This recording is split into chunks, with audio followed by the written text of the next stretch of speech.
Hello, all you book burners, and welcome to another episode of Books Are Burning. I'm Mark Will, author, songwriter, and publisher in permanent exile, currently based on the island of Taiwan, and I'm joined once again by my friend and sometime co-author G.J. Villa. Welcome back. Hello. Glad to be here. All right, well, last week we recorded the first episode of this special series called Rejoice, the Houston Joyce Society Rereads Ulysses. So today we're recording episode 2, and each episode focuses on one of the 18 episodes in James Joyce's Ulysses. And just to recap, last time we talked about episode 1, which is called Telemachus, and that's basically about Stephen Dedalus, who is associated with the character Telemachus, son of Odysseus from the Odyssey, but it's set in Dublin, Ireland. And Stephen interacts with his, can we call him a friend? His frenemy, Buck Mulligan. Right. That's right. Yeah. Probably an apt characterization. Anything else you want to say about the last episode? I thought things went pretty smoothly. After a brief intro, we got into our notes and had a freewheeling discussion and provided commentary on episode 1 for, virgin readers and veterans. A little bit of something for everyone, hopefully. We were joined by our friend Brian Witten, who is reading it for the first time. He's a Ulysses virgin. He won't be joining us today, so you got the two veterans of the Houston Joyce Society. So, as I said last time, this is, I think, my 5th time to read the novel, and it's your second. Yes, my second full reading. I've gone back over the years. Yeah, I've gone back over the years and revisited episodes for sure, but I haven't done a full cover-to-cover reread since almost 30 years ago. So it's a real pleasure to be back into this universe. How is it different for you this time? I mean, we can get into it more later, perhaps, the specifics, but just general impressions. You're not the same person you were 30 years ago, not obviously. The same person, older, more experience, more wisdom, or the illusion of wisdom, at least, that comes with age. But I would say that overall, it's a more aesthetically pleasurable experience. Just because I know what's happening. There's, I think I mentioned last time, a feel of familiarity and newness at the same time as I'm going through.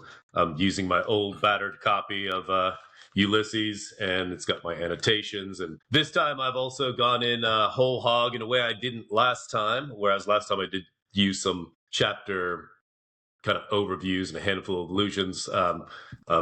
Diving into this now and again, the annotated version. After I reread a section, an episode, I'll go back and check out a lot of the annotations here.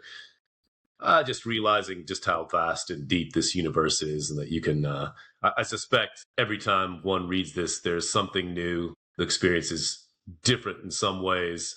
And certainly veteran Joyce readers, those who have reread this several times, have attested to that. Long ago, a professor at grad school told me that Joyce is just a real pleasure, that the reread enriches it. And so I'm absolutely finding that to be the case. Yeah, the first time or even the first couple of times can be pretty rough going. I mean, disorienting. Sure.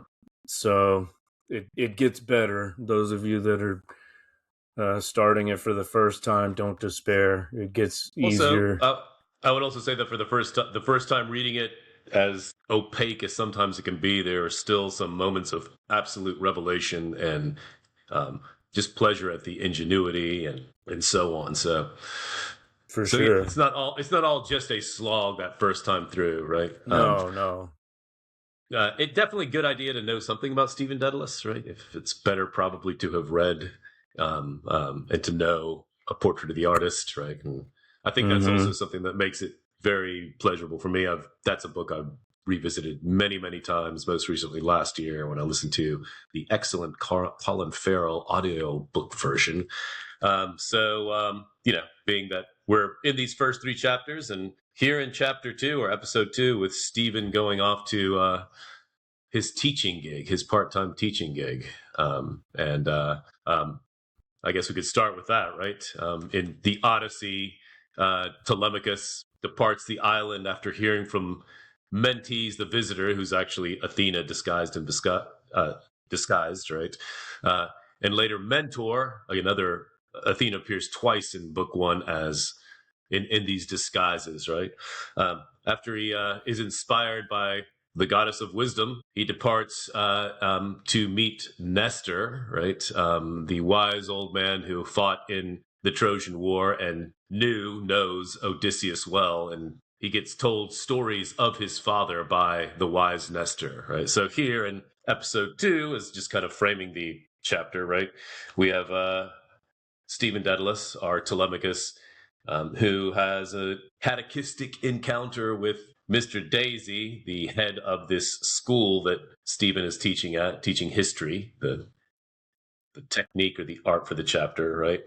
And I think we'll get into it, but Mr. Daisy is a parodic version of a kind of wise surrogate father figure, right? Yeah. Well, let's get into that then. All right. I forgot to mention last time, these slides feature the artwork of the great Brian Whelan. Last time we had one of his Joyce portraits. Here's another one. The last one had like a green theme. This is blue and red. And he's done a series of portraits on great Irish authors that we know quite well. And later.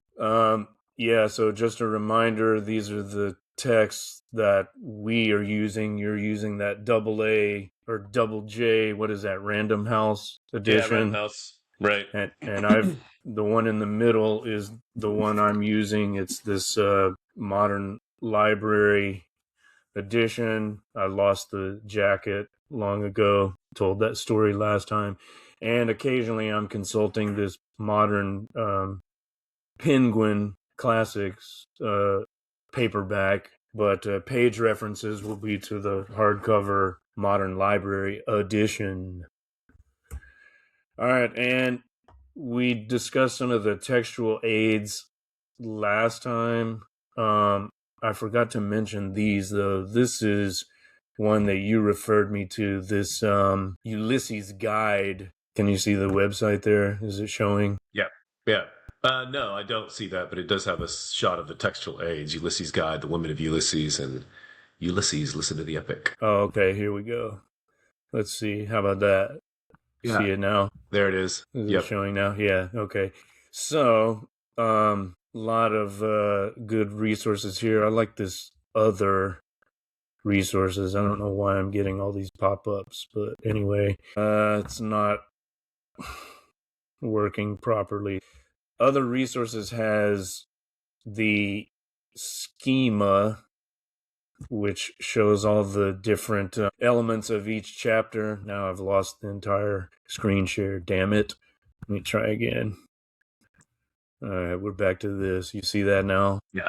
The Ulysses Guide. Yeah, I would say also, if there are any first-time readers, the Ulysses Guide is fantastic in terms of giving a chapter summary overview, which you can either read before or after you read the chapter. It's enormously useful just to get a sense of the surface level, right? And I might add that, yes, Ulysses is, you could argue, is less about, I mean, it is about, you sort of have to know what's happening on the surface to really then explore the various depths and resonances and so on. So yeah, it's helpful to at least have a general idea of what is actually happening. So the Ulysses guide is good for that. The second link, I guess I'm not going to try to click on it because Riverside give is a brief overview of each. Yeah, I don't think I'm familiar with that one. Well, I think you. Let's see if it works. This is from that. Yes, I have consulted this one. Website called Blooms and Barnacles or something like that. Yeah, I believe so. And they do deep dives into just sometimes minutia from the episodes. Yeah. So this is about the women of Ulysses, in particular, Mr. Daisy's perfidious women. We'll get into that some, but there's Helen of Troy, Kitty O'Shea. She appears later. But Mm-hmm. yeah, that's useful for readers of episode 2. Let's close that. And then it stopped sharing altogether. Damn, what's wrong with this? Let's see. Okay, there we go again. And finally, there is a link. I'll put these in the show notes, but there's a link to the RTE, that's Irish television dramatization. So you can, it's a podcast, so you can listen to like a dramatic reading or performance of each episode as it turns out. Its So I'll put entirety. these links in the show notes. I think so. Yeah. Okay. Yeah. I think our Brian. friend Brian recommended that, and he's been Yeah. getting a lot of help listening to it after reading it the first time. That's been good for him. Yeah. He was saying that, in his despair, he turned to an audiobook version and it really helped him get into the text. So that's recommended for first time readers and really anyone. I mean, it's nice to have all these different versions. Think of it as like watching different performances of a Shakespeare play. Each performance highlights a different aspect of the text, right? Helps you understand things that maybe you didn't before. And I'll also just mention this film version. This is the Joseph Strick movie version from 66 or 67. I mean, it's not that great, actually. I'm not sure I've watched the whole thing in its entirety. This is not a text that really lends itself to being captured on film. It's not really, even though there are cinematic aspects, it's, I don't know, it's well, what do you think about it? Have you seen the whole movie? I haven't, but I think of all the books, about which one would say they could never capture this on film, Ulysses would have to be at the very top, probably, right? Very near the top, because of so much of the action is mental, right? With his stream of consciousness experimentations, and you're in the mind of the various characters, and what's happening in the mind is as or more important than what's happening on the surface level, right? Yeah. Joyce is plumbing those the depths of not just the conscious mind, but when we get to the Bella Cohen section in the brothel, the subconscious mind of you kind of have a phantasmagora there, right? A sort of almost psychedelic phantasmagora of the minds of the various characters, archetypes appearing and hallucinations and so on. So in that sense, I'm not sure a movie could ever do it justice. Yeah, but it was an interesting attempt to, depict the events of the novel on film, and it did promote the novel, I guess, 45 roughly years after its publication. So fair play to Mr. Strick for trying, but again, it's no substitute for reading the text, obviously. But I just throw that out there as a potential aid, can't hurt to watch it. All right. So this is another thing I wanted to mention last time. These first 3 episodes of the book, right? The first 3 of 18, they're sometimes referred to as the telemachia or telemachy or telemachia, I guess would be the more Greek pronunciation. But that's referring to the fact that the focus is on Stephen, who is the Telemachus character in this updated version of the Odyssey. So that's very important. And if you have one of the original texts, you'll see this huge S marking the beginning of the book and this section, right? So what's S? S is for Stephen. S is for son. What else could it be? Saint, maybe? All those things, but literally it's the first word, stately, plump mulligan. But here's that big S, right? In this edition, at least. So yeah. And then each section, the next section starts with an M for Mr. Leopold Bloom. Right? When we get to episode 4. Yeah. That's the Bloom section. Did I just lose you? Still there? Still here. Okay. And then the third major section of the book starts with P for Penelope. We'll talk Right. more about the M, which I mean, it's kind of strange, right? Like, M is for Mister. You might expect a B for Bloom, but okay, it's Mr. Bloom. That's I'm thinking of B because this book I'm reading now with our friend Tomac, 40 Rules of Love. Every chapter begins with B. And it's related to one of Rumi's texts. So I'm kind of hyper aware of all of these deliberate elements, in the novel. But so, any other ideas about S. Stephen, son? I mean, what else could it be? Could it be saint? Is Stephen some kind of modern day secular saint? If you think about saints and martyrdom and so on, right? There's a kind of self martyrdom you could argue going on with Stephen, right? He's also the fallen Icarus. He's in a state of grief. His mother has died. He didn't, as we talked about last episode, he didn't grieve, or excuse me, he didn't kneel at her deathbed while she was getting the last rites. He's haunted by that. So insofar as I suppose, the Catholic saints, there's a litany of persecutions and torments that they endure, and the way that that's been sort of fetishized in Catholicism, right? These are the exemplary men. Yeah, Stephen is a sort of ironic saint, perhaps, right? Sullen. Could the S and M also be S and M, which is resolved in the P of Penelope? You've got the sadistic Stephen and the masochistic Bloom, and those two masculine characters are kind of like embraced by the all-encompassing P of Penelope. I just thought of that. Pretty clever, huh? Perhaps, right. S and Yeah, M. we'll get into Bloom's emotional masochism. His status as a cuckold. Very interesting to choose your epic hero to be the antithesis of what the Greeks envisioned as the ideal masculinity. We'll get to that. I mean, I'm spending so much time on this because this is clearly deliberate, right? It's not an accident. I mean, nothing in really any of the works of Joyce is unintentional. There's always some kind of multiple polysemantic trickery going on, right? Like clearly he made a deliberate conscious choice to start each section with a specific letter, and then he, in the first edition at least, he highlights it by making that letter take up almost the entire page, SMP. Right. So something to keep in mind. We can come back to that later. Just remember that these first 3 episodes are focusing on the Telemachus character, Stephen, and S is for Stephen. All right, so today we're focusing on episode 2, which is called Nestor. This photo here is the Nestor from the movie Troy. I don't remember this actor's name. One of the minor characters in Troy. Did you see Troy, by the way? No, I didn't. I don't know if I asked you that.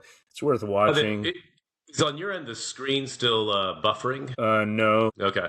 For some reason on mine, I'm getting a buffering image here, the little 3 dots. Oh, you can't see the slideshow? No, I can't. No. Let me stop and try it again. This is nonsense. Riverside. Technology. Yeah, that's what happens when you subscribe to platform. I see it now. So there's Nestor from Troy. Is that the one with Brad Pitt playing Achilles?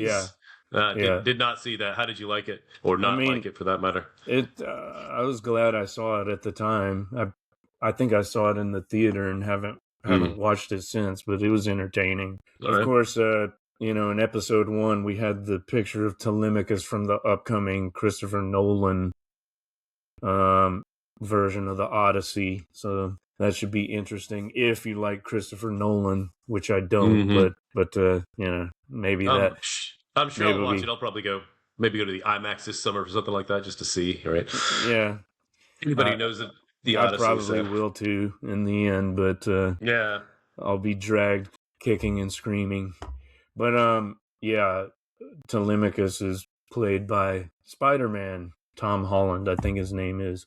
All right, so anyway, Nestor, the Nestor character in 20th century Dublin is someone named Mr. Daisy or Deasy. We'll get to him in a moment. So last time we talked about the Gilbert schema, and there were parts of that schema on your version of it that I didn't have, and I realized why after looking at that Ulysses guide. There are actually multiple schemas or schemata. Did you know this? I mean, the Gilbert one is the most famous. That's the one he gave to Stuart Gilbert, who wrote the probably the most well-known guide to Ulysses. But the first guide, I'd say, right? The one that was sanctioned by Joyce. Like Joyce was yeah, more or less hovering over his shoulder, approving everything that Gilbert was. It was a collaborative effort, right? So yeah, Gilbert was the original. But he did send different schemas to other people, and so the Ulysses guide, that website incorporates elements from the Gilbert schema and most famously the Linnati schema. He had a friend, what was his name, Carlo Linnati. And so the information he provided was a little bit different than what he gave to Gilbert. So I'm trying to throw everything into the schema that we share with listeners and viewers. So, so here we are, episode 2. The scene is the school. Scene 1 was the tower, that Martello Tower. But now Stephen has gone to school, and the time is now 10 a.m. Of course, the date is still June 16, 1904. So this is 2 hours after the previous scene, right?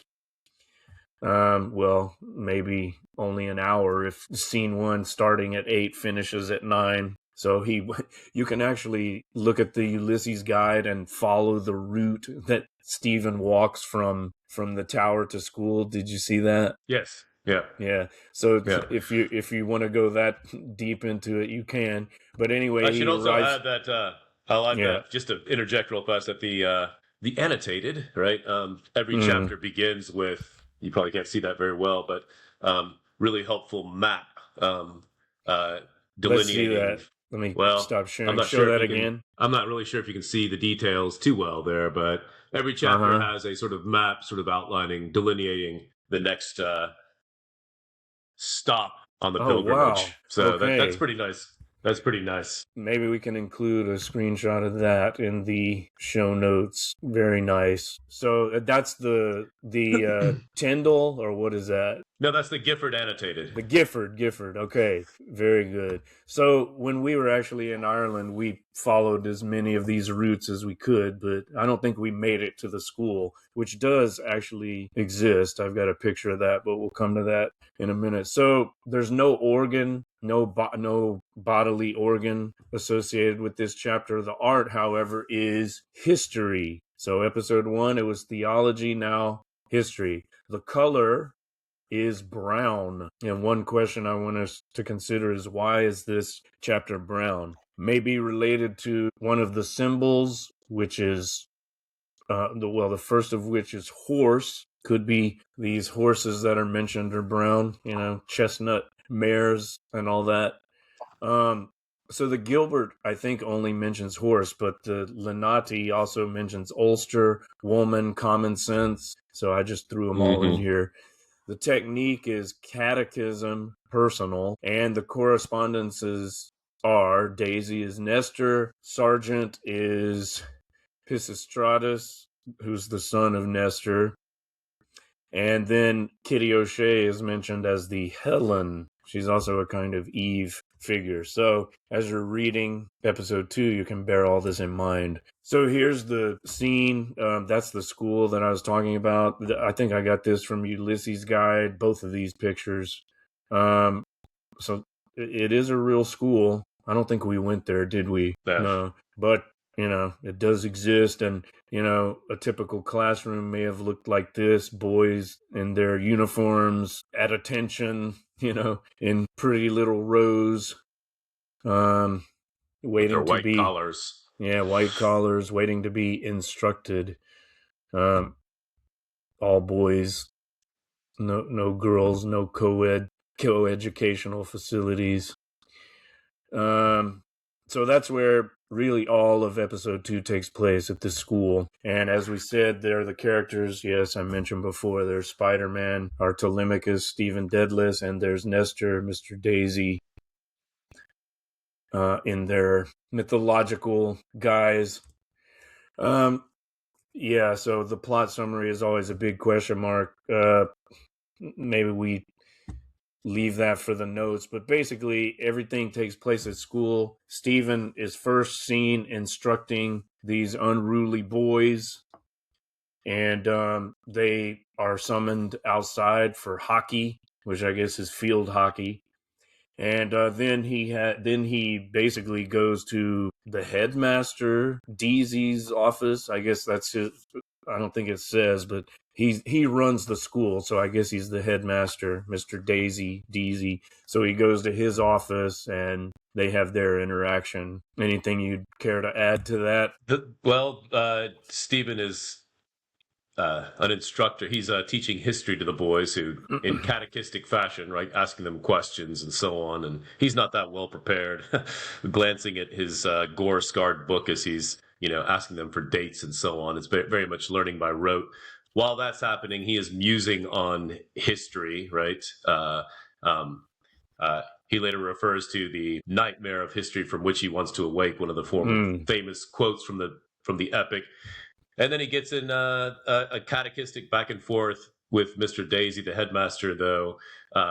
Tellingly, Stephen is mostly silent as Daisy pontificates. Daisy is a West Briton, so he is very much, a pro-English Irishman, right? And he's misogynistic and anti-Semitic and very Philistine in a lot of ways, right? So the Nestor figure here is not offering any kind of wisdom, unlike the Nestor figure in the original. And Stephen very quickly kind of dismisses him as a sort of a foolish man from whom he can learn nothing. But he does agree to take Daisy's, his proposal. He's penned a op-ed, I suppose, or a letter. An op-ed, yeah. Is it an op-ed, or is it? No, it's just a letter to the editor about what is it? Foot and mouth disease. How to cure foot and mouth disease. Right. Yeah. He wants a little bit of help from Dedalus on that, and asks Dedalus to deliver it to the newspaper editor. Right. Your literary friends, Apparently he knows about Stephen's literary pretensions. Oh, I'll give it to this employee of mine that knows literary people in Dublin. It's funny. And then my letter will be published in the newspaper. So there's that. This, you mentioned his lack of preparation, which is so funny because it reminds me of like my early experiences teaching, right? I wasn't very well prepared either. Like, I guess my first teaching experiences were as a graduate assistant, and I was as ridiculously unprepared as he is here, and even later too. Just half-assed. Because he's not, he doesn't see it as a career, right? Like he's doing it for money, and he wants to get out of it as soon as possible. I think that's an important point we talked about in the first episode, that Stephen is not only grieving and he feels himself a failure and he's overcome by guilt, he's also indebted to all of his friends around Dublin, and he is here to collect a paycheck, which he's promptly going to go and squander on a epic day and night of drinking, as we'll see later on, right? So there's that. Yeah, and what's funny is he's, as we have access to his stream of consciousness, we see that he's very much aware of this, right? And he knows he's like, I don't know, falling short or fucking up. He's kind of a fuck up, and he's like, well, that's how it is. Right. He's I don't think he's ashamed of it necessarily, or maybe he is. What do you think? Is he? There's probably a bit of both, but at this point, there's a little bit of a self-destructive quality in him right now, this day, this kind of epic day. And he, Mr. Daisy is there talking about the sort of virtues of thrift and economy. I paid my way. Right? Yeah. That is what makes a man. And Stephen thinks that's a bunch of nonsense. So yeah, I can't see him ever buying into that bullshit, actually. no, he doesn't buy into any of it at all, right? Yeah. I wonder if Joyce, this is an interesting question. I think the answer is no, but I wonder if Joyce was aware of the Japanese author Soseki, who wrote this really fun novella called Botchan. It's about a young man. I think it's mostly autobiographical, but it's about a young man who takes a job teaching just to make money, right? And he works at this boys' school, and he has all these hilarious interactions with the kids who, mock him. They know that he's half-assing it too, but he doesn't care. And I think at the end he basically runs away from the school. It's pretty fun narrative to read in translation. But I wonder if Joyce knew about Soseki. I mean, he knows. It seems like that's unlikely, but he always surprises me with the obscure, authors and works that he's aware of. Especially if you read like The Wake, there's allusions to all kinds of things you wouldn't expect him to know necessarily. Okay. Yeah, possible. I don't know. I don't know if that would have been translated in English from the Japanese at that point, but maybe. He was pretty well known, but Okay. I don't know. All right. Yeah, something for the show notes. So we're now into your notes, just listed as bullet points like last time. I'll let you take it wherever you want, slide by slide, and I'll ask questions if you have any. The picture here is obviously of Aeolus, because of that line, weaver of the wind, seemed to me a foreshadowing of the newspaper chapter Yeah. called Aeolus, which, there might be a connection because that's where Stephen goes to take the article Daisy gives him and try to have it published. So maybe he's already thinking of that. And also, Daisy himself is a windbag, right? How about that? Mm-hmm. Like that?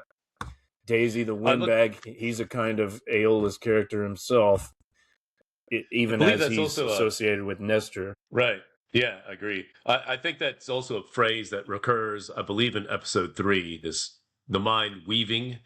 Um, It also brings to mind Penelope. Penelope is a weaver. She weaves the shroud and Mm. unweaves it every night and so on. And then, helpfully, the Gifford annotated says this, that in ancient Irish tradition, weaving is connected with the art of prophecy. Mm. So, in that sense, we have Stephen thinking of himself as a kind of pseudo prophet, perhaps, right? So there's Well, that. is he talking about himself, or is he referring to Daisy? Because I think this comes up during the conversation he has with Daisy, or is it when he's still with the boys? Maybe I'm I think it's when he's still with the boys, misplacing but that. I'm Okay. gonna have to look at that. But if it is Daisy, then that would be a kind of mockery, like weaver of Yeah. the wind, like you're Yeah. some kind of prophet or something like that. If it's And about even, himself, yeah. it might mean Or, something. Oh, here it is. I found it. mm-hmm. Um, it's actually on. Well, why don't we tie that in with the history as episode art? So we begin, and Daedalus is teaching, the opening lines. You, Cochrane, what city sent for him? Tarentum, sir. Very good. Well, there was a battle, sir. Very good. Where? The boy's blank face asked the blank window. So the kids don't care. Stephen doesn't care. But immediately, Stephen starts thinking about history. And he says, fabled by the daughters of memory, and yet it was in some way, if not as memory fabled it, a phrase then of impatience, thought of Blake's wings of excess. I Mm. hear the ruin of all space, shattered glass and toppling masonry, and time one livid final flame. What's left for us then? So immediately he starts thinking about history as something that is constructed, right, by memory, fabled by memory, and I believe that's a allusion to William Blake as well, right? So he's wondering when we access the past, we only have these representations that have been fabled by memory and so on. In other words, distortions. Can we actually know the past in itself, right? Mm. The thud of Blake's wings of excess. And so we have those meditations on the first page. while he's trying to teach history. Then on the second page, he's continuing to think about figures like Pyrrhus and Julius Caesar being knifed, right? They are not to be thought away. Time has branded them and fettered. They are lodged in the room of the infinite possibilities they have ousted. But can those have been possible, seeing that they never were? Or was that only possible which came to pass? Weave, weaver of the wind. So the first time that Weaver of the Wind shows up is in context of Stephen thinking about history. Like you have moments in time where A happens, but B doesn't happen. A happens, but C doesn't happen. A happens, but C, D, and F doesn't happen. So there are these possibilities that could have happened, right? And then there are the things that did happen, right? And so he's having these sort of meditations about possible pasts and actual pasts, and the fact that the actual pasts are fabled by memory. And then he says, weaver of the wind. So in that context, if we connect that with prophecy, I'm not sure, right? Stephen is trying to make sense of the tumult, the uncertainty of history, I suppose, while he's teaching in really poor fashion history to these boys who don't give two shits about it. Yeah. Well, that's a good example of the polysemantic possibilities, right? It could be referring to Irish tradition. It could be, if you accept my interpretation, it could be alluding to Greek mythology as well. I mean, anything goes, right? Like you take it where you want and try to justify it. I don't know. I think what I'm saying would make more sense if it occurred during his discussion with Daisy, but maybe he's having a premonition of that discussion and it's foreshadowing in some way. Yep. I like to think of Daisy as a windbag, even though he's not the Aeola's character. That's, I guess, the newspaper editor. But he's completely a windbag. He's completely a windbag because everything that comes out of his mouth are these tired cliches, and Stephen is in his silence is well aware of that, and some of his asides and so on. Daisy at one point quotes Shakespeare, right, and doesn't even realize that what he's quoting is a line from Iago. Stephen says Iago a little bit under his breath, right, like as if to jab at him without the man knowing, like, you're taking this completely out of context here, right? And you're proffering this right. wisdom. So you see this in Dubliners too, and some of Dubliners' stories, like Joyce has his characters express themselves in dead language, cliches, right, etc. Right, and in that sense, Daisy is a windbag who's just repeating these tired, stale mottos. And that's the second Brit who's quoted Shakespeare without really understanding the full import, right? Remember Haynes in episode 1 says, the something that beetles or its base, right? Right. Referring to Elsinore, right? Right.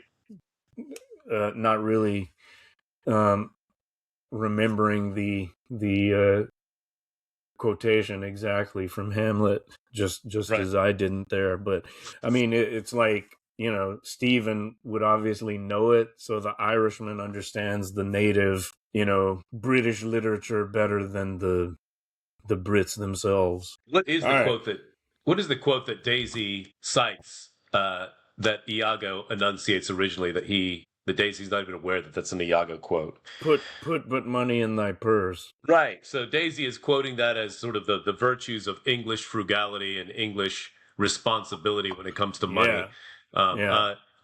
Stephen just says quietly under his breath, Iago, right? Like, in context, that is when Iago is manipulating somebody, I believe, right? To undermine Othello, right? But Daisy's ripping that out. It's kind of like that Robert Frost poem, good fences make good neighbors. People will cite that line as extolling the virtues of property rights and all that. And, like, that's not what it's about. It's about this closed off, quasi bigoted figure who is being critiqued in the poem. So that sounds like a good one to put in the show notes. I was just thinking, like, speaking of these elderly characters who think they're imparting wisdom to the young, but are really just pompous windbags. I mean, speaking of Hamlet, we have to think of Polonius, right? Right. And above Exactly. all else, to thine own self be true. Right. Thou canst not then be false to any man, which Well, he which is also, quoted as being like is also quoted as being meant to be taken at face value. I didn't state that it's a great. That's actually a perfectly. fantastic. I think Polonius works here wonderfully because he's another windbag. Yeah. And he also has that a much cited quote from Shakespeare is brevity is the soul of wit, which is wonderful, a nice little epigram of wisdom, right? And yet, in context, that is Polonius talking to Laertes, right, who's about to go abroad and giving his son all of this windbagged sort of advice. So he doesn't practice what he preached. I mean, Polonius is this very verbose, pompous, kind of foolish figure, right? One way to read him, certainly. And he does not have that very wisdom that he purports to, promulgate, right? With brevity, he's not been brief at all, right? There's nothing. He doesn't embody that insight. So like Polonius, this Mr. Daisy here, I keep wanting to call him Deezy. We'll talk more about that later, but he's the essence of pomposity and hypocrisy. Yep, exactly. All right, so let's see if I have any questions for you here. Catechism dialogue between Daisy and Daedalus. It's also, as you said, a catechism between, the dialogue between Daedalus and the boys, right? He kind of, in the way he's drilling them, it's a kind of catechistic dialogue they're having as well. We should add that is also Joyce playing off of his Jesuit Catholic upbringing. His catechism is, yeah. Catechism uses that question and answer format for religious instruction, right? To convey Christian doctrine here, right? So we have that happening here, right, on the level of parody. And even though the art of this episode is history, it still reminds us of the previous episode whose art was theology. And as we said last time, theology includes anti-theology or blasphemous theology or the parody of theology. So he's still, just because this is a new episode doesn't mean that we have to or we should ignore what came before, right? Like there's a cumulative effect. Even though history is the focus, there are still elements of theology being the art, right? Like throughout the novel, there's this kind of free thinking, anti-clerical kind of parody going on. Right. So that carries over from episode 1.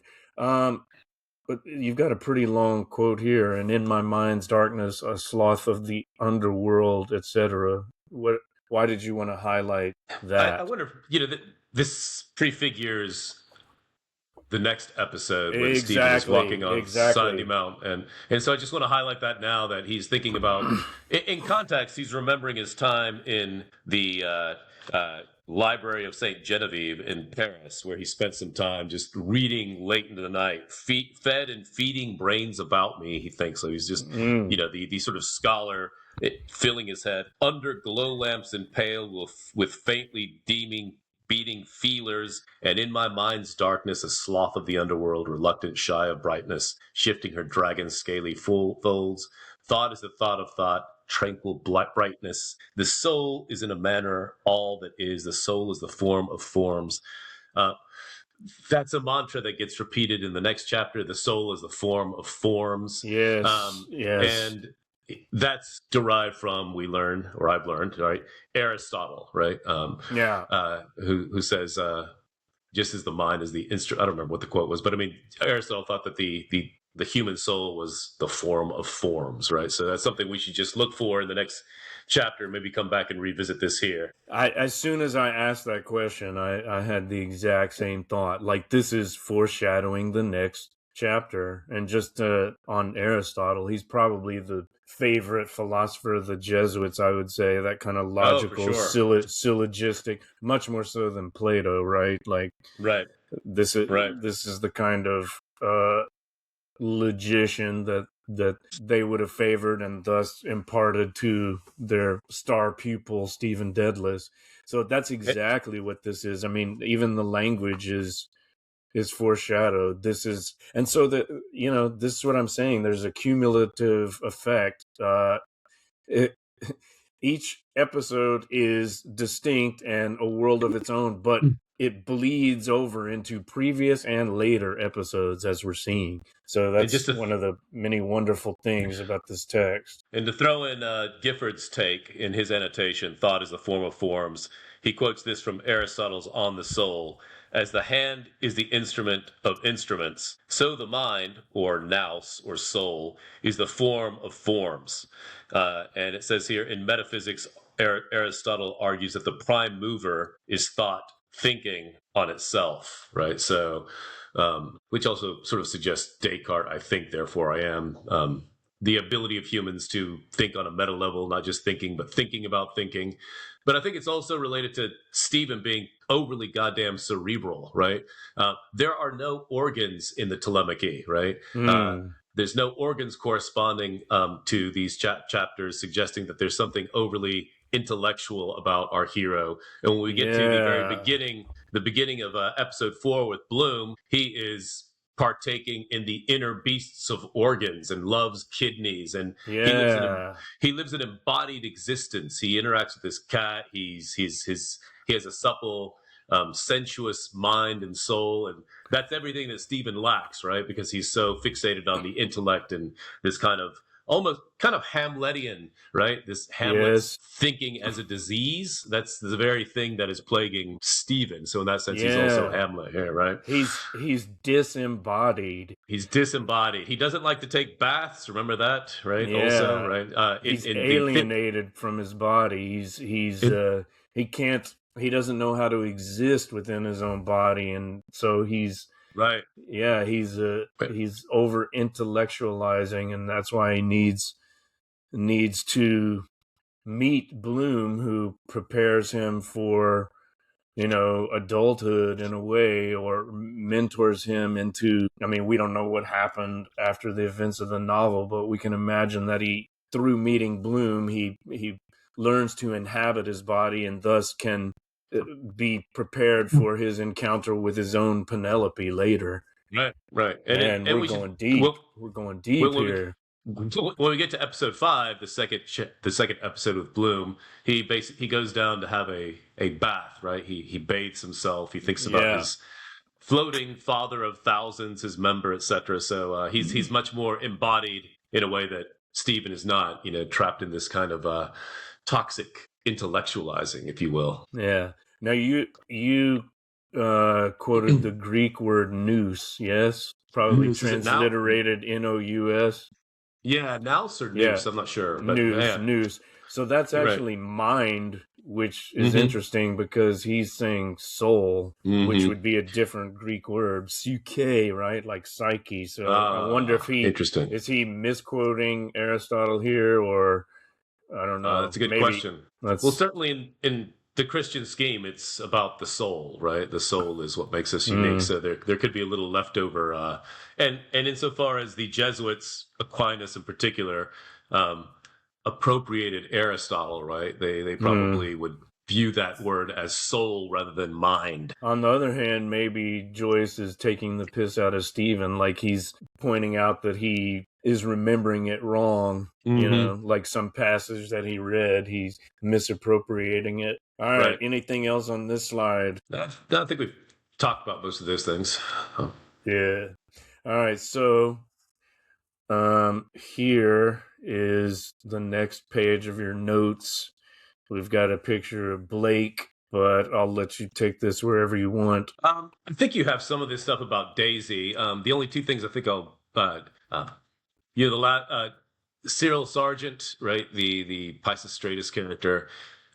He needs help with his sums, and Stephen is, to his credit, keeps him after class and helps him to figure out some of the sums, and then thinks about like Averroes and Moises Maimonides and so on. But anyway, he's kind of benevolent with his dunce, if you will, right? But then he looks at him and he just thinks like, he thinks that futility, ugly and futile, lean neck and tangled hair and a stain of ink, a snail's bed. Yet someone had loved him, borne him in her arms and in her heart. But for her, the race of the world would have trampled him underfoot, a squashed, boneless snail. She had loved his weak, watery blood drained from her own. Was that then real, the only true thing in life? So he's looking at this kid and how pathetic and futile he is, how stupid he is, and he's like, but his mom loved him, and of course this is harkening back to episode 1, what Stephen continues to be haunted by, his grief and his guilt about his mother's death. And the only one true thing in life. That's also, I believe, further reference back to Portrait of the Artist when he's speaking with Cranley, and Cranley talks about that's the only thing that we can be certain of, a mother's true love, right? So, so it seemed important to highlight that. Right. Yes, definitely. And I've got some more details about that. It looks like a lot of what's here is also mentioned in my notes, but let me ask you about the last one here, the last image of Daisy. I didn't pick up on this. On his wise shoulders through the checkerwork of leaves the sun flung spangles, dancing coins. Why is that significant? Well, this is the final image, the almost like epiphanic image that we're left with. It sort of embodies the nature of Daisy, right? It's highly parodic. There's nothing wise about him, right? On his wide shoulders through the checkerwork of leaves, the sun flung spangles, dancing coins. We should add that money and coins are a symbol also, right? Shells, coins, yeah. Daisy talking about paying your way and being frugal with money. That's the English way that they are to be emulated, right? He's a West Briton. And the very, very end, and this is after Stephen is leaving and Mr. Daisy has tried to make a feeble joke, inspired by his anti-Semitism. I just wanted to say, Ireland, they say, has the honor of being the only country which never persecuted the Jews. Did you know that? No. And you know why? Why, sir? Stephen asked, beginning to smile. Because she never let them in, Mr. Daisy said solemnly. A puffball of laughter leaped from his throat, dragging after it a rattling chain of phlegm. He turned back quickly, coughing, laughing, his lifted arms waving to the air. She never let them in, he cried again through his laughter as he stamped on gaitered feet over the gravel of the path. That's why. And then we get this last line, right? On his wide shoulders through the checkerwork of leaves, the sun flung spangles, dancing coins. So it's a kind of totally glorious mockery of, he's a clown, right? This is his big joke, right? He's this enfeebled, pathetic old man, and he's offered no wisdom. The coins are framing him, so sort of mocking his pretensions, his worship of the English, right? His anti-Semitism, right? All of these things are being mocked by our narrator. The descriptive passages in this are so spot on, so precise and powerful. The cough ball of laughter, and there are descriptions of how he's handling the money that are just so dead on, so like the language used to describe these mundane actions is so apt.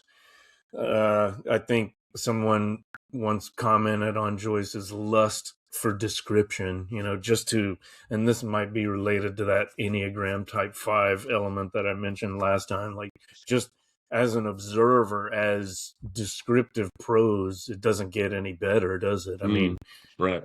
It's amazing descriptive language, so rich and also precise, I would say. But the sun and the dancing coins, do you remember the colors of episode 1, or at least one of the colors? Gold, right? It reminds me of that. So again, it seems to harken back to a previous episode, and then of course the mention of Jews is all foreshadowing the appearance of Bloom, right? Like that. Absolutely. It's all leading up to that. So we go backwards and forwards again with these allusions. Yeah, and I just say that this is a sort of great final comic indictment of this foolish man, and this is a man who's not going to give Stephen anything, right? He's not giving him any wisdom. He can't glean anything from him, right? Unlike Telemachus, who gains wisdom about his father and gets inspired to become a man. Our boy Daedalus doesn't have that, right? Yeah. So Stephen gets Telemachus gets the real Nestor, and Stephen gets Mr. Daisy and his metaphorical son. This laggard Cyril Sargent is the right. Pisistratus character, right? Exactly. All right. Interestingly, as much scorn as Stephen has for both, there's still some sympathy in him, which makes him, Brian mentioned last time that Stephen's not very likable. In a lot of ways, he's not. And yet, he's quite patient with Cyril, right? And does help him with his sums. And he does agree to take the letter from Daisy to give it to his literary friend. So, you know, there's that as well, right? His mockery is internal. He's not like actively or explicitly insulting people or calling them out. It's all just part of his internal dialogue, which right. Which is a sign of restraint, right? Like if he were really a completely unlikable character, he would be more surly than he is, more sullen, and he would be like outright hostile, which he's not. He's still a pretty sensitive. S is for sensitive too. He's still a pretty sensitive soul, totally. So sympathetic in that sense. Wow, look at all my S words. All right, so moving on here. My notes more copious than they need to be, but the mention of Pyrrhus is interesting, and the boys associate Pyrrhus with appear, P-I-E-R, which is funny. Joycean wordplay, courtesy of the poor students that he's. And then Stephen tries to make a joke that falls flat. Do you know what appear is? A disappointed bridge, and the kids just kind of they just look at him like, huh? Yeah, exactly. Yeah. But Pyrrhus, of course, he's the general that won, but he won the battle but lost the war. I guess you could say, right? Pyrrhic victory. It's a victory that is really more of a defeat. So, why is that I mean, we can speculate as to why that particular character is chosen of all the historical characters. I mean, we do hear about Caesar, who is also kind of a Pyrrhic victor in that he ends up getting shanked, right? He ends up assassinated. It's like the victors of history are really losers, Right. There's that kind of implication. All right, I'm just, again, I focus on these minute details because that's just my nature. What are the wings of excess related to Blake? We already talked about the Harlot's Cry. We know that's from, what is it, London? The poem London? Yeah. What are the wings of excess? I didn't look that up. Did Gifford it's from the, say anything about that? I'm sure he did. Well, I'll check while you. Isn't that from the what is the maxims of heaven and hell? Right. The wings of excess. Proverbs of hell. Proverbs of heaven and hell. Right. So here it is. Yeah. According to Gifford, a compound of two of the proverbs of hell from Blake's The Marriage of Heaven and Hell. Yeah. The road of excess leads to the palace of wisdom, and no bird soars.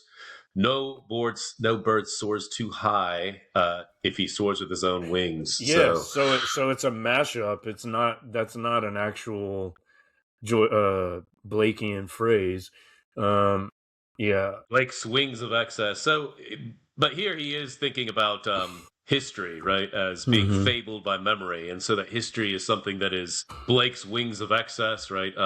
You're not getting a factual report, right? You're getting a kind of human inflected, biased, subjective vision, right? If you will, Yeah. right? Yeah. There's something in that sense. History is as much a product of memory and imagination as it is of fact. And mismemory or misremembering, right? Confusion Right. of details. Okay, so just moving along here, Vico Road, Dalkey. This reminds me of one of the structural devices he uses in um, the Wake. Giambattista Vico, the Italian scholar who posited these 4 cycles of what? History. History. Yeah. Right. So, and that's a literal place in Dalkey, which is, I don't know, a suburb of Dublin or something. I know that from Flann O'Brien's The Dalkey Archive, which is somewhere on my shelf. There it is. Look at that, the Dalkey Archive. So that's, I think that's the one where Joyce actually appears as a bartender in a Flann O'Brien novel. But anyway, yeah, the Vico Road, it's literally there, which, I mean, it'd be interesting to know the history of that. How did they come to name a road after Vico? Some Jesuit was a fan or what? But yeah, that's an obvious allusion to the history, which is the art of this episode. You want to hear the annotation for that? Sure, yeah. Vico Road Dalkey. This has been repeatedly cited as an allusion to the Italian philosopher Giambattista Vico, whose concept of history as an endless ricurso or rosary Joyce found fascinating. But there's room for doubt as this illusion about this illusion because there is a Vico Road in Dalkey, as you said, because one of the models for Armstrong lived in Vico Terrace, and because Stephen's free associations on Blakean and Aristotelian concepts on the nature of history puts him in an essentially pre-Viconian position. I mean, I think it's both, but because we do know that Joyce read Vico and absolutely was highly I don't influenced. think it's an accident. I don't think it's an accident, but no, I don't either. Who am I to second guess Gifford? So again, referring back to episode 1, Haynes' chapbook, he's thinking, oh, this is a good one for his collection of sayings, but no one's here to hear it, right? But tonight, definitely amid wild drink and talk, that's when he's gonna say, hey, by the way, I uttered this today. I'm just, if you have no comment, I'm just gonna go through these, but I like the wordplay with, yeah. He does say about that, in terms of Haynes and these Irish witticisms and saying that Haynes, the Englishman, is going to collect. At one point in this chapter, while Stephen is meditating on history, he thinks about Ireland as kind of a pawn shop or something where people just come and grab little bits and pieces and so on. So there's maybe a little bit of nationalistic guilt about the depleted nature of Ireland. And I wonder if Stephen feels like, yeah, he's going to exploit that perhaps and perform for the Englishman by feeding him these little pawns, if you will. Yeah, he's definitely conflicted about it. If he can make money, then okay. But at the same time, he knows he's kind of selling out to even involve himself in that. But yeah, the wordplay here, history, story, ghost story. I mean, story is not etymologically related to history, but there's clearly some paranomasic associations at play in this, right? I mean, history is itself a story, even if it's not, if that's not true etymologically. So the fact that these words keep appearing, I think, is significant. We talked about how repetition of, in episode 1, the word white, for instance, has to be meaningful. It's not an accident. So history, story, ghost story, interesting. And then riddle also is a kind of story, right? A kind of narrative.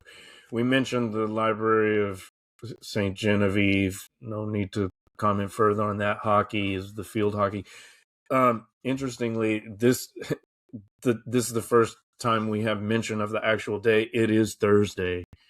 So that's good to know. Okay, Thursday. June 16th. June 16th, Thursday. Is a Thursday, yeah. Which, I mean, he's going to start the weekend. He's going to start the weekend early, right? Thursday, Friday Junior, baby. Let's go drinking.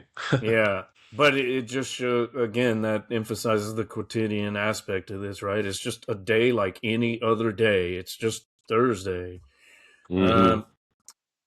All right. So the riddle is, it seems to be important. What's the riddle? He tells the boys, which they totally don't understand, right? And that I don't know if I do either. causes him this shout of nervous laughter. They're like, huh?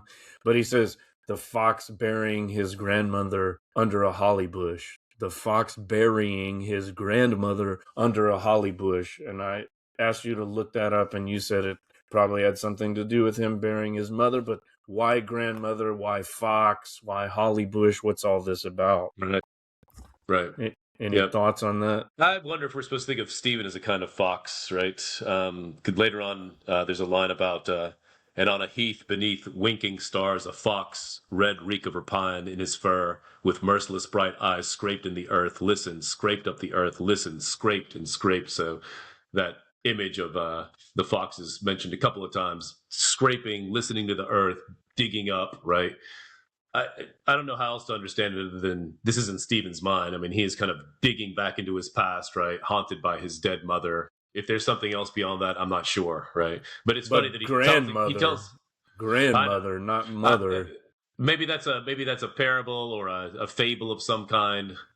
Yeah, it I'm not sure, right? sounds like something from Aesop, as I think I mentioned before. But if we're thinking about Ulysses as a kind of bestiary, right, with all these animals, maybe Stevens the fox and Bloom is the panther that was foreshadowed in episode 1, right? So, So I thought the panther was kind of associated with Haynes and England by extension, but again, well, the panther is, I think, associated with Christ or the Messiah. So okay, if yeah. Bloom is a kind of Christ figure, then he's associated with the panther. When I taught at the Catholic school, St. Pius X, right?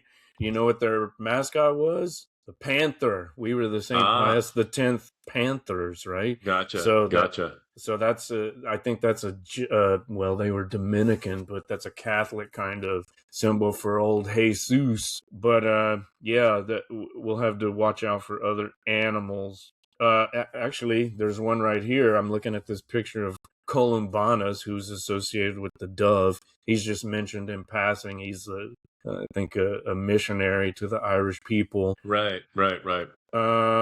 Let's see. There's that reference to. We'll get back to Cyril Sargent, but there's that reference to the theory, Stephen's theory. He remembers what Mulligan said about him, mocking him. He proves by algebra that Shakespeare's ghost is Hamlet's grandfather, which doesn't make sense, but he's ridiculing this theory which Haynes misunderstood, right? He's like, oh, wait, who's father, whose son? I Yeah, don't know yeah, if you remember yeah. that, but that we hear more about that later, I guess, in the library scene. But Right. yeah, so back to Cyril Sargent, the squashed boneless snail. That's such another great image.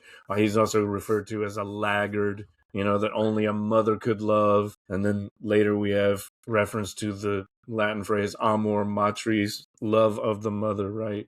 With her Mm-hmm. way sour milk. And again, that reminds him, Stephen, that is, of his own mother with the odor of rosewood and wetted ashes. If you're keeping tally, this is probably the 5th or 6th, reference to that phrase. So that image is recycled over and over. Right. Just something to note in passing. And so continuing here, this is a question I had for you. The shells. All right, so we think of like cowrie shells, which were the first, before there were coins or paper money, people traded with shells, right? That's like one of the first currencies in human history, right? If you believe the anthropologists or whatnot. Um, what are these shells on the desk? Are they literal seashells that he keeps on his desk, and then Stephen seems to associate them with like cowrie shells that were used as currency? What do you think? I think so. The context is Daisy says, "Now our little financial settlement." And he brought out of his coat a pocketbook bound by leather thong. He slapped it open and took out 2 notes, laid them carefully on the table. So he's paying Stephen, and Stephen thinks to himself, and now his strong room for the gold. Stephen's Yeah. embarrassed. He moved over the shelves heaped in the cold stone mortar. And then he thinks, an old pilgrim's hoard, dead treasure, hollowed shells. So there's a kind of contempt for money, right? Which is sort of Mm-hmm. funny, um, um, because Stephen needs money. He makes that clear. Like the point is how to make money, and I wonder if he's a little bit guilty. He's making money by teaching history at this conservative school, that's run by this West Briton. He said before that he's enslaved to a few masters: the Catholic Church, England, the colonizing force. But the third one, I think we talked about last time, is also sort of the Irish nationalists. This guy's not an Irish nationalist, but he is Irish, and he is a worshiper of the English, right? So he's being paid by this worshiper of the English, a kind of traitor to his race, if you will, right? And um, he seems to have scorn for this pecuniary exchange, if you will. Yeah. But are these literal shells on his desk? Are these like seashells that he just randomly has on his desk? Because That's a good question. I mean, Yeah. he's not paying him literally with cowrie shells. So that I Right. think Steven is just he's like fondling these shells, which is kind of presumptuous, right? Like, would you Mm-hmm. touch something on your headmaster's desk without permission? That's kind of it's a curious little scene that's taking place, but there's I think there's an intentional confusion, or like at least in my mind, I was associating it with like early money, like before the invention of coins. You got all these Yeah. different types of currency, right? Um, and yeah, as you were talking about the hordes, right? That reminds me of like Nestor, who probably had his own kind of horde when Telemachus visited. So it's a parody of that epic tradition again. But the description, the pocketbook bound by a leather thong slapped open, and then Mm-hmm. the little money he's telling him, "Oh, you need to get one of these," as if Mm-hmm. Steven would even consider that. But it shot open. I mean, again, the description is just so. Uh, I don't know. I don't even have words for it. It's so I won't say powerful, really, but it's just like dead on, so apt. Right. You Right. know what I mean? So, all right. Well, what are we assuming that those are literal shells that he's just fingering or fondling for some strange reason? Like he just feels comfortable enough to touch shit on his headmaster's desk. I'm not sure. I think I read it more as an association he's making mentally. But there are shells on the desk, right? He actually is touching them. Did I read He that says wrong? Stephen's embarrassed hand moved over the shells heaped in the cold stone mortar, whelks and money cowries and leopard shells, etc., etc. Right. So Yeah. So his hands literally move over them, right? Like what? So he's just like touching stuff on his desk. I mean, not maybe that's expected, right? Like the people that visit the office are encouraged, oh, look at my shell collection or yeah, whatever. I think you're right. And later on the next page, Stephen's hand, free again, went back to the hollow shells, hollow, empty, right?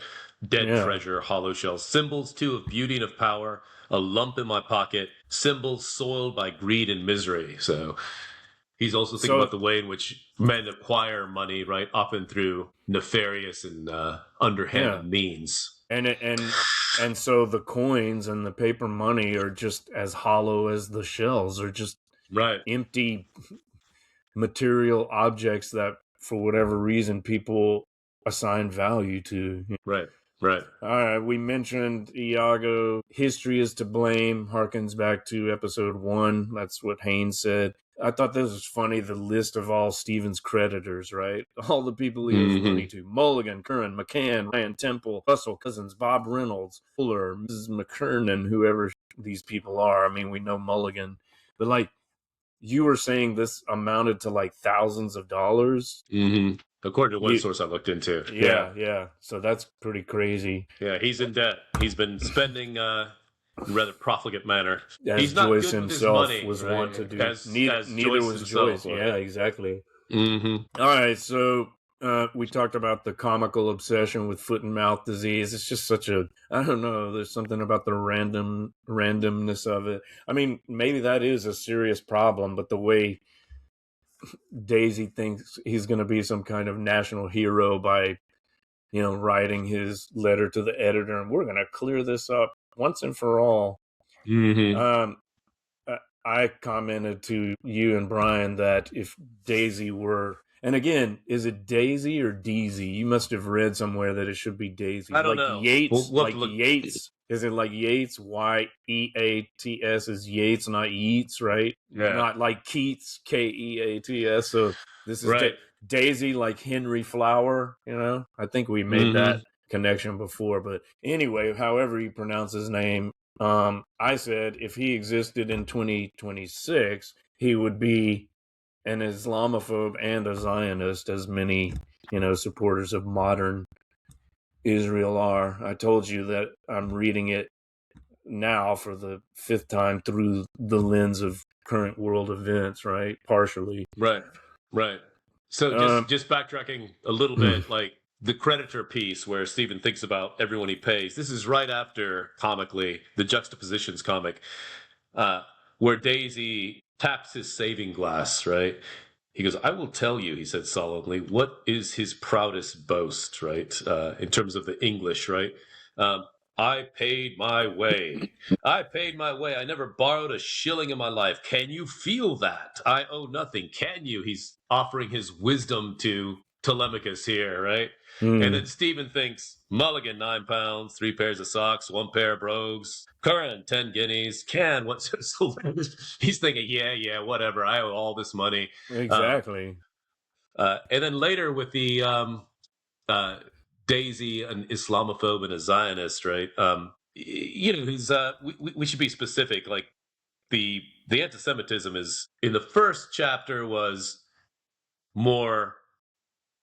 lighter, let's say, right? I think that Haynes says essentially that I want to protect English from the German Jews, right? But here it gets virulent, right? Mark my words, Mr. Daedalus, England is in the hand of the Jews in all the highest places, her finance, her press, and they are the signs of a nation's decay. Wherever they gather, they eat up the nation's vital strength. So this image of Jews as these creatures, these vermin, eating a nation from the inside, right? The dehumanization of the imagery, right? Stephen rightly says when Daisy is going on about how they sinned against the light, you can see the darkness in their eyes. That's why they're wanderers on the earth to this day, right? Yeah, well, what I'm saying is Stephen wonders, is this the old wisdom? Like this is all this guy's got to offer me? And that's when he says that really famous sentence, history, he said, is a nightmare from which I'm trying to awake. And the nightmare here is all of these historical forces, right? This worship of the English, the anti-Semitism, the small-mindedness, right? The things that he sees as fettering him in. Mm-hmm. Yeah, well, what I'm saying is the 2026 equivalent of this kind of bigotry would be the, kind of person absolutely. who would be an Islamophobe and a Zionist, right? So as we continue to read, I wonder, like, so far we haven't had the actual phrase anti-Semitism or anti-Semitic anywhere, and I don't think it does occur. This is a later invention, right? Like if you look at the history of that word, because it was used for the first time in like the 1880s, and that's something that the Gifford introduction makes very clear, right? The term anti-Semitism. Yes. Okay. Yes. Well, so then so that shows that even at that time, right? Like they were not including these other Semitic peoples, like most importantly, Arabs who are also Semitic, right? No, of course. It became associated with Jews, and the one thing that Gifford said that was interesting is that before that there was certainly a lot of anti-Jewishness, if you will, right?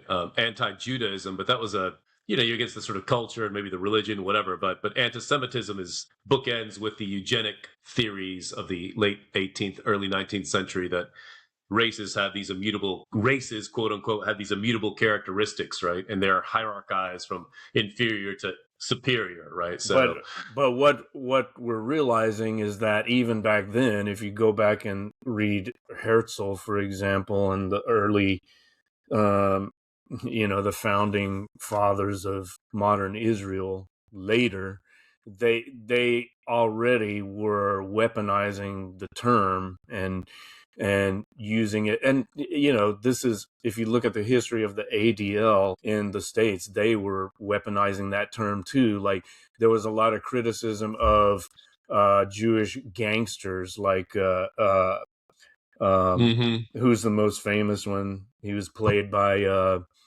Keitel in a recent film version. You know who I'm talking about, right? not sure, no. Oh, come on. What's his name? He formed that association with Lucky Luciano. Oh my God. Okay, well, that's for the show notes too. But anyway, let me throw that people were complaining about Jewish gangsters, right? So then the ADL weaponized, it's anti-Semitism to criticize Jewish gangsters, and then of course the modern state of Israel did the same thing. Any criticism of us is anti-Semitism. Well, no, actually, we're just opposed to apartheid and genocide. So again, as I'm reading this time in 2026, I'm very interested in how Joyce portrays or discusses all of these issues through his fiction. Well, certainly, I think here, another thing we should probably point out, this is taking place, the events of this are 1904.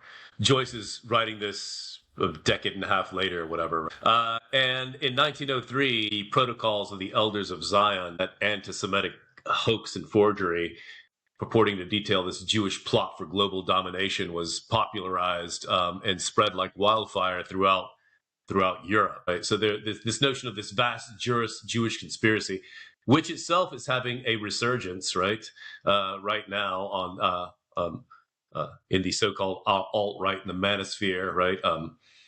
Anti-Semitism is like the world's oldest prejudice here. But I think that's important to note too, that Daisy is enunciating those global conspiracy theories that were prevalent at the time, primarily championed or popularized by the Protocols of the Elders of Zion. Meyer Lansky, that's who I was thinking Lansky, of. that's Meyer right. Lansky. That's right. But then you've also got Bugsy Siegel, Arnold Rothstein, Mickey Cohen.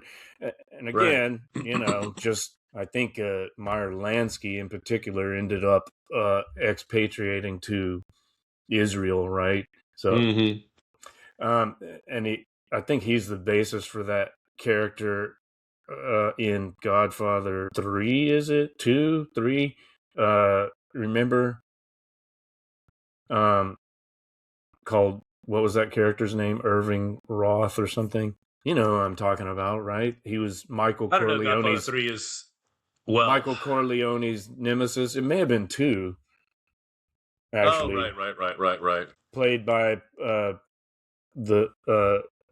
every famous actor's teacher. What's his name? Sanford Meisner. Hyman Roth. Sanford, a business partner. Sanford Meisner. Yeah. Right.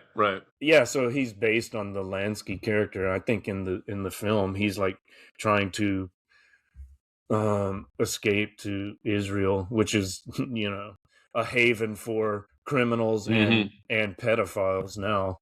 Right. All right, so anyway, not to get sidetracked, but it is something that in 2026 I'm much more aware of. So but of course Daisy is, he's got like my point is, he would probably be a Christian Zionist today, right? Fully in support of Israel to bring on the end times. He's that kind of moronic, bigoted type. Yeah. And we should say that Christian Zionists are anti-Semitic themselves, right? The Jews are useful only insofar as Israel will bring them bring about the end times, right? So Sure. you can be both an Islamophobe, a Zionist, and anti-Semitic all at once. Mm-hmm. And yeah, he probably would be. Okay. So let's look at another political issue. That is what were later called the Troubles. And on our trip, we had troubles of our own when we visited Hey, Dublin. I've got to just run very quickly. This will be edited out in the version. I've got to use the bathroom just super fast, but I'll be right back. Is that cool? Yeah. All right. Take a quick break. Are we back? We are back. Okay. So let's see. Where were we? Oh, yes. So another important political issue is the conflict between the Irish who were sympathetic to British rule and those who favored independence, right? And Daisy claims to have rebel blood on the Spindle side, right? So, like, on the maternal side of his family, there were those who actually advocated for Irish independence, but I think clearly he's more on the unionist side of things, right? Like, he favors British rule, even though he later says, we're all Irish, all king's sons. But it somewhere during this conversation, it reminds Stephen of for Ulster will fight and Ulster will be right. Ulster was I guess a unionist stronghold. That became a kind of catchphrase for us on the trip, right? Yep. Yeah. Okay, Indeed. well, I don't know what else to say about that. We won't get into the karmic bird shitting that occurred. We'll save that for the fiction. But here in this slide we have a picture of Kitty O'Shea, who is associated with Helen and also Eve. We referred earlier to that article about Daisy's views on women. It was a woman who brought sin into the world. It was a woman who caused Parnell to fall. Like, he was not a willing participant, and it wasn't due to provincial or small-minded attitudes about their relationship or whatever. Exactly. It was her fault. It was all her fault. And Parnell also is. There's a big scene in Portrait of the Artist early on where Stephen's father and I think Stephen's father's a friend. There's talking with Dante, who is this Catholic governess of the Deadless Children, and Dante is very, very pleased that Parnell went down because of adultery. How dare he? She's scandalized, yeah. And Stephen's father is very impassioned against the provincial condemnation of a great man and so on. But hearing context, go ahead. Well, he cries, right? My poor dead king. Yeah, and that's the end of the chapter, this epiphany, and Stephen's a child seeing this, and it stays in his mind. But here, this is right after, Daisy has expressed this anti-Semitism, to which Stephen thinks, is this the old wisdom? And then he starts talking about women bringing all sin into the world, right? So, he's got his institutionalized anti-Semitism, his institutionalized sort of misogyny, and, all these pathologies of history that Stephen is being confronted with. Yeah. I don't know what else to say about that. So just moving forward here, there's reference to the City Arms Hotel, which was that in Dubliners as well. I think it was mentioned there in one of the stories. And is that where one of the concerts is going to be held? I don't know. Maybe we can just note that for now and see what happens with it later. You know what I'm talking about? City Arms Hotel? No, I don't actually. Yeah, I'm not sure. I know it's a familiar Dublin landmark, and that something happens in a previous work or maybe later in this novel, so we'll see. Okay, I won't go into all the women he lists, McMurrough's wife and her Lehman O'Rourke. It's basically a catalog of religious, mythic, and historical treacherous women, right? To convey Yeah, that they are the ones who brought the sin into the perfidious. Yeah, world. Right, right, yeah, right. right. Okay, so then Stephen imagines he's already imagining how Mulligan's gonna mock him and, dub him a new name, the Bullock Befriending Bard. Mm-hmm. For helping out Nestor to get his letter published. Right. Does why Bullock though? Bullock is, related to cows. Is the foot and mouth disease just Yes. cattle? Yeah. It's not, Yeah. it has nothing to do with horses. It doesn't. It's cattle. So here we go. Cow. Another, if this is a bestiary, we've got another animal to add to the list. We had the panther, we got the fox, we got the horse, which is the focus of this chapter, and the cow. So it's interesting that the symbol is horse rather than cow or bull. And we should say that Nestor is known as the tamer of horses in the Odyssey. So there's that. And online, I just did a quick look. Why is a horse the symbol for episode 2? Take it or leave it. Here's a quick online response. Joyce uses horses to represent rigid historical and bridled elements, highlighting the stagnant, anti-Semitic, and historical obsessions of Mr. Daisy. He's associated with race horsing mementos because he has these pictures of There are pictures of horses. Just as in episode 4, there's a painting or a picture of a nymph in the bedroom, right?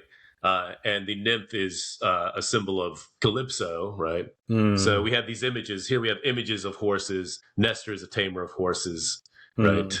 Etc. So that's one of his epithets in the Odyssey, tamer of horses. I mean, Nestor, the tamer of horses. That's right. That's right. Hector in the Iliad, Hector is referred to as breaker of horses as well. So it's interesting. All right, so we're talking about the Bullock befriending bard. That's a little bit confusing because we've seen all these images of horses. There's talk of foot and mouth disease, and you might be tempted to think this is some kind of ailment that relates to horses, but actually it's cattle. So we've got 2 more animals to add to our list of those in, the bestiary that is Ulysses in one interpretation. You got the panther, the fox, and then the horse, and now the cow or bull as well. Did I say that last time before I cut out? Yes, I think that's where you were, right? That's where I was when I cut out. The Oxen of the Sun episode later, associated with fertility in cattle. I think there's allusions to cattle in the first Bloom episode, so we'll definitely track that. So we were looking at these Daisyisms. Did how far along did I get before? That's more or less where we were. I mean, I think we already talked about some of those, but I mean, overall, this is just the tired wisdom that he passes on to Stephen, right? Yeah, the dictates of common sense. I thought this one was maybe most important. You think me an old fogey and an old Tory. That's exactly what he is, right? That's what this Nestor is. You Fenians forget some things. Like, let me tell you, I've got something here to offer you, young whippersnappers. Right? Yeah. So, I like to break a lance with you, old as I am. Yeah, that's right. Yeah. I like to keep my hand in it. That's an right. expression my uncle used, somewhat pathetically. But yeah, he's calling Stephen a Fenian, meaning he's separating himself from that, right? Despite his rebel blood on the Spindle side, even though, there were members of the maternal side of his family that sympathized with, I guess, the Irish independence movement. He is firmly on the side of the Unionists. Now, this last one I noted may actually be insightful, right? For all his pettifoggery. You didn't think I was going to use that word, did you? But for all of that, he does have at least one potentially insightful comment. He says, to learn one must be humble, but life is the great teacher. I mean, if it were anyone else saying it, you could probably nod your head in agreement and say, yeah, that's true. But Yeah, totally. coming from him, it's you suspect it's not to be taken at face value. But if it is, it's, that's not an unreasonable thing to say. That's true. Mm-hmm. It's sort of like Polonius. Polonius offers a whole bunch of windbaggery and his wisdom to his son, and you can pull out bits and pieces, and that's pretty good advice. But when you sort of pile it all in together, it just becomes meaningless in context. Okay, and maybe before we consider the last question, we can just close with some gems from Stephen. I mean, this is where I would say I become more sympathetic to the Stephen character. Like, if we found him displeased and sleepy, we found him sullen and, a bit of a punk ass bitch, a kinch, in episode 1. He comes into his own more in episode 2 and very much so in episode 3, in my opinion. But I think he shows great. I mean, he's the one that's wise, more wise than Daisy, right? Saying things like history Absolutely. is a nightmare from which I'm trying to awake. I fear those big words which make us so unhappy. A merchant is one who buys cheap and sells dear, Jew or Gentile, is it not? I mean, his, speaking of breaking a lance, right? Like, he's parrying every thrust that Daisy makes in his silent, cunning, exilic way, right? If we can put it that way. He says that out loud, though. He says that out loud to counter the anti-Semitic. Sure. Jewish merchant's one who buys and cheaps and sells. Yeah, anybody. That refers to everybody, not Jews. Right? Yeah, but I don't literally mean silent. He's still kind of, it's almost under his breath, the way you can imagine him like not even looking him in the eyes, just like muttering, like, I mean, some of it is more direct. Like, he does say a merchant is one who buys cheap and sells dear, Jew or Gentile. Is it not? Like, he is kind of directly confronting Daisy, but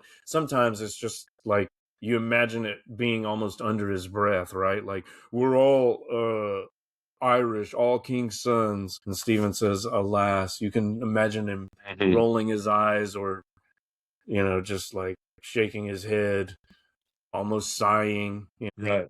That is God. But what? A shout in the street to Daisy's comment that, I don't think you're a teacher. He says, yeah, you're right. A learner, rather, and then he asks, who has not sinned against the light, when Daisy's saying, well, they sinned against the light. Yeah, who hasn't? Speaking of the Jews, right? Who hasn't, right? And then he does get more directly confrontational at the end when he's like, talking about the British Empire dying, if not dead by now, huh? So he kind of does poke at him more provocatively as the conversation goes on. But there are some exchanges where, as I say, you can imagine him muttering under his breath, not looking him in the eye, kind of being timid. Maybe he gets more bold as the conversation goes forward. But, if he is there for mentorship, right, inspiration and guidance from Nestor, really, I guess you could say he recognizes that he doesn't need a Nestor figure. He is more wise than Nestor himself, and he can be his own guide. To me, one of the best moments is after Stephen says, history's a nightmare from which I'm trying to awake. Daisy piously says, the ways of the Creator are not our ways. All history moves towards one great goal, the manifestation of God, this kind of Victorian belief in history unfolding according to God's divine plan. There's progress and benevolence. And that's when he says, that's God. And you hear the outside, hooray, the kids are screaming. What? A shout in the street. Yeah. And then he shrugs his shoulder, right? If you're going to find the divine, you're going to find it in the mundane. It's going to be unexpected. God will manifest itself suddenly, right? But the idea of this kind of architect making life for humanity progressively better, that's nonsense, right? Yeah, the Joycean epiphany that is so important in portrait, right? How does it manifest? How does that shining through occur. Right. Through through everyday life, in the quotidian, the sacred is the everyday. It's a shout in the street. Right. Yeah. So the last question, maybe we already touched upon it, but what's brown about episode 2? Horses, I think. I think that's all. I mean, obviously not all horses are brown, but most are, and I think that's the only thing I can think of. So here again, is Joyce fucking with us? Is he pulling our leg? Is he, is that part of the satirical project to get us to pour over these schemas?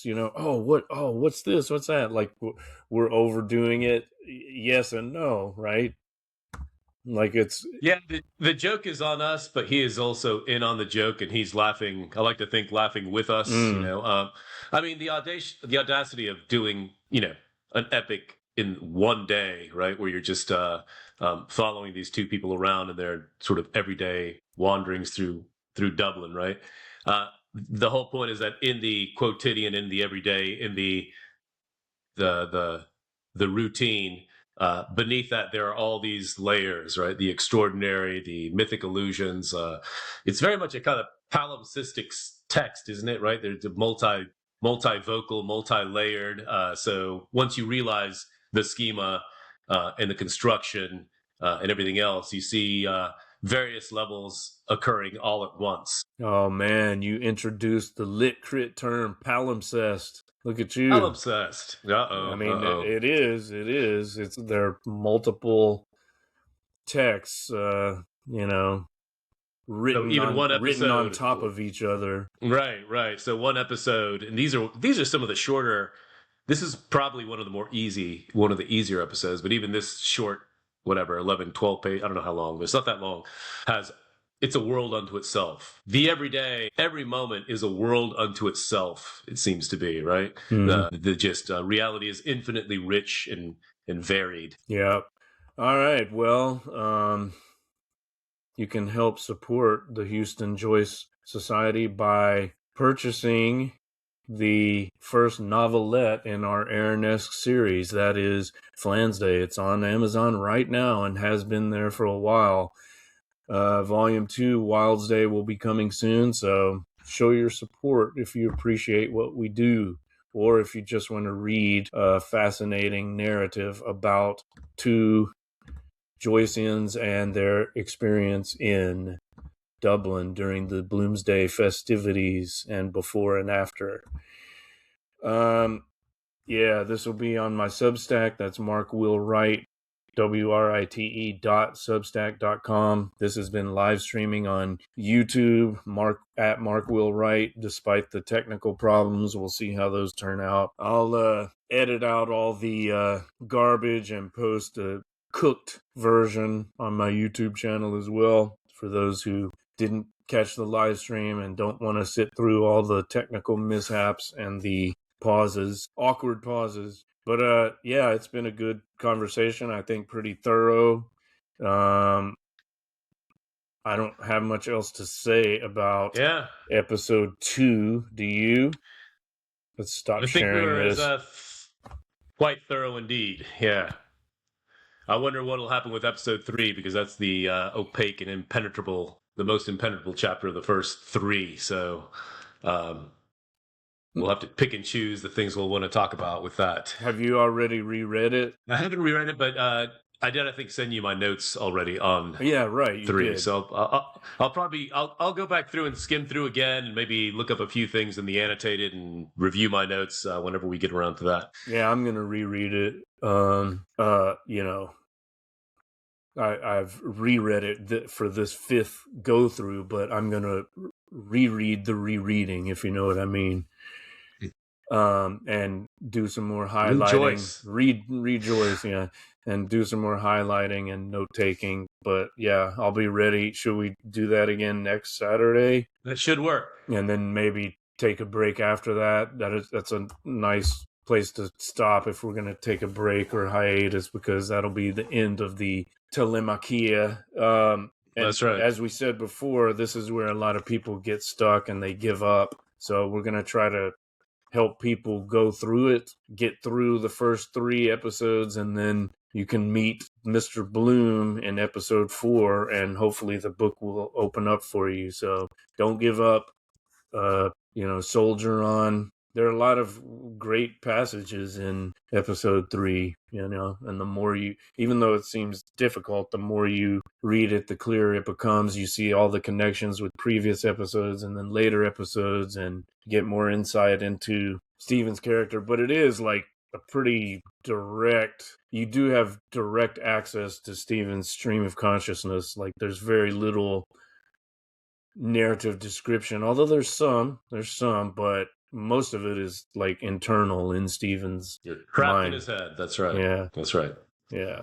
All right. Kind of like the junk along the seashore, I guess. It's like the junk in his head. The mental debris. Yeah. All right. So we'll leave it there for now. Thanks, everyone. This has been Books Are Burning, the special series called Rejoice. This was episode 2. Our topic was episode 2 of James Joyce's Ulysses, the Nestor episode. We'll be back with episode 3 next week. Thanks for your attention. Let us know what you think in the comments, or don't. We're fine with either. So till next time, farewell.